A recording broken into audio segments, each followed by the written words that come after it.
It's estimated that 1 billion people worldwide suffered from starvation in 2012. This means 1 person out of 7.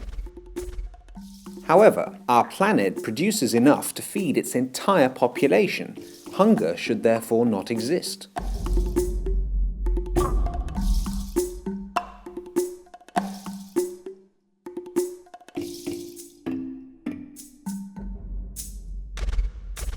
Let's take 3 countries to highlight the problem: Bolivia in Latin America, and the Democratic Republic of Congo and Ethiopia in Africa. These countries are struggling with the scourge of hunger, even though they have huge potential in terms of food and agricultural production. Bolivia is 35 times bigger than Belgium, with an equal number of inhabitants. A third of its land is dedicated to agriculture and livestock farming, and 40% of its population depends on agriculture for its livelihood. However, more than a quarter of Bolivians suffer from malnutrition. Bolivia is the poorest country in Latin America.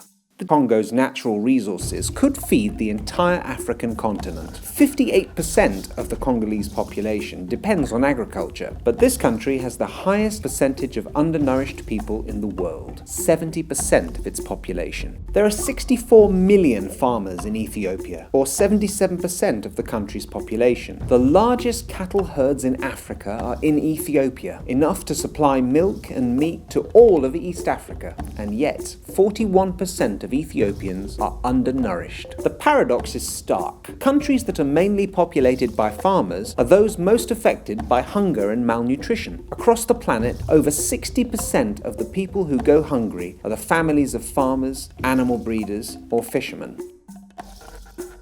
In comparison, only 2 to 12% of Europeans, depending on the country, are farmers. And in the USA, only 2%. These countries are affected by a different problem. Their populations suffer from obesity. In the USA, almost 1 in 3 people are obese, while hunger ravages the poorest across the globe. How did we get to this point? The answer is not to say it's always been like this, nor can we lay the blame on wars or natural disasters, though they do make the lives of poor people much more challenging. No, it's mostly policies, in both the North and the South, which are the cause of this situation. Firstly, trade policies. With the reduction or even absence of taxes and quotas at borders, agricultural goods circulate increasingly freely between the markets of poor countries and rich countries. This is trade liberalization. Vast farm businesses from the north use tractors, mechanical equipment and fertilizers at affordable prices and receive financing and subsidies. Farmers in the south are poor and often have only their hands, some tools and a watering can when they're lucky enough to have access to water. They do not benefit from subsidies. They barely have access to fertilizers and quality seeds, and sometimes even their access to land isn't guaranteed. Take milk production, for example. An African cow produces 1 to 5 litres of milk per day, while a European cow produces between 25 and 30 litres. To allow farmers from North and South to compete in the same global market through free trade is like making a featherweight fight a heavyweight. Secondly, agricultural policies.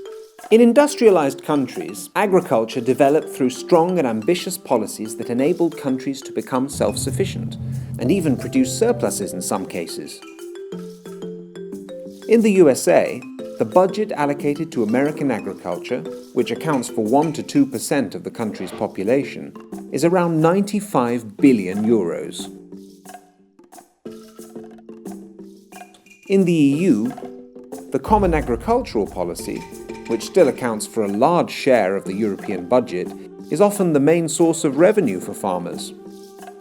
And yet, in Bolivia, the Democratic Republic of Congo and Ethiopia, politicians have neglected agriculture. Their governments dedicate little, if any, money at all to the agricultural sector, and farmers receive hardly any support. And the small amounts granted to agriculture often focus on export crops, such as coffee, cocoa, cotton or soya. So farmers are discouraged from producing crops that could feed them or the local population. All these policies have made poor countries, though their populations are largely composed of farmers, utterly dependent on food imports from industrialized or emerging countries.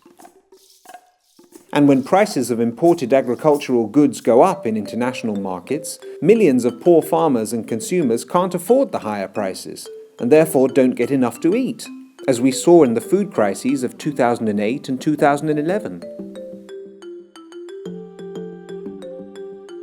Lastly, energy policies that promote biofuels produced from rapeseed, sugarcane or oil palm also contribute to the impoverishment and hunger of farmers in the poorest countries, who should be farming for food rather than endlessly adapting to the needs of rich countries and their polluting industries.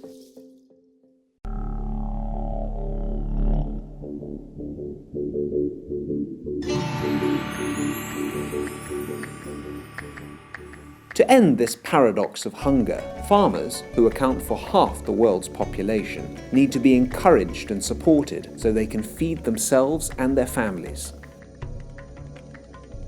How can we help this to be achieved? We can help to end hunger by calling on our political leaders to create a favourable framework for family-based agriculture through petitions, protest rallies, political forums, and other forms of action. We can help to end hunger by making sustainable individual consumer choices, by consuming local and seasonal goods and fair trade products.